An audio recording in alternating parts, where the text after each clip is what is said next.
நான் சொல்ல போற விஷயம் உங்க வாழ்க்கையை பாதிக்கிற விஷயம். 2021ல 200 யூனிட் கரண்ட் நீங்க யூஸ் பண்ணீங்கன்னா 170 ரூபாய் கட்டிட்டு இருந்த ஒருத்தர் இன்னைக்கு 2024ல 480 ரூபாய் கட்டுறாங்க.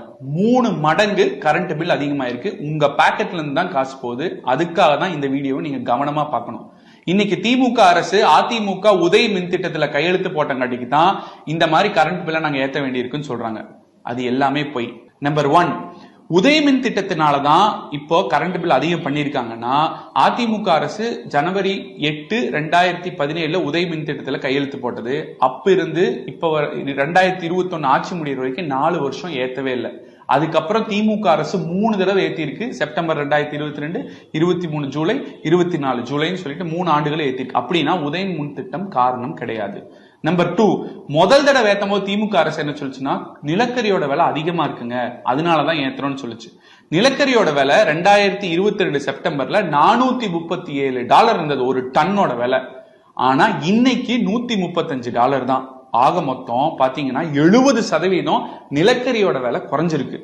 ஆனா இப்ப வரைக்கும் ஏத்துற பாடல் தான் இருக்காங்க, இறந்துட்ட பாடு இல்ல. அப்படின்னா நிலக்கரி விலை இதை ஏத்தறதுக்கு காரணம் இல்ல.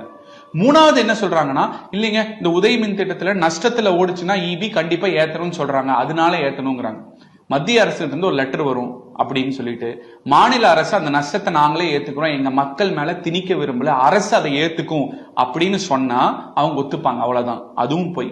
நம்பர் 4, இல்லங்க ஒரு துறையை நாங்க லாபத்துல நடத்தணும்னு நினைக்கிறோம், அதனாலதான் பண்ணணும் அப்படின்னு நீங்க சொன்னீங்கன்னா பார்க்கலாம். செப்டம்பர் 2022க்கு விலையேற்றிற்கு முந்தத்த ஆண்டு ஈபியோட வருமானம் 62,800 கோடி, அதுல 9,130 கோடி நஷ்டம். அடுத்த ஆண்டு விலை ஏத்தினதுக்கு அப்புறம் 20,000 கோடி கிட்டத்தட்ட வருமானம் அதிகமாகுது. 82,400 கோடி, அதுல 9,192 கோடி நஷ்டம். 60 கோடி நஷ்டம் தான் அதிகமாயிருக்கு. உங்களுக்கு புரியற மாதிரி சொல்லணும்னா 62 ரூபாய்க்கு ஒரு பொருள் விற்கிறேன், 9 ரூபாய் நஷ்டம். சரி 20 ரூபாய் விலையேற்றி 82 ரூபாய்க்கு விற்கிறேன், அப்பயும் 9 ரூபாய் நஷ்டம். அப்ப நான் எதுக்காக பொருளோட விலை ஏத்தணும்? அப்ப விலை ஏத்தினங்காட்டிக்கு நம்ம பாக்கெட்ல இருந்து 3 மடங்கு இபி விலையை நம்மளும் காசு கட்டுறோம்.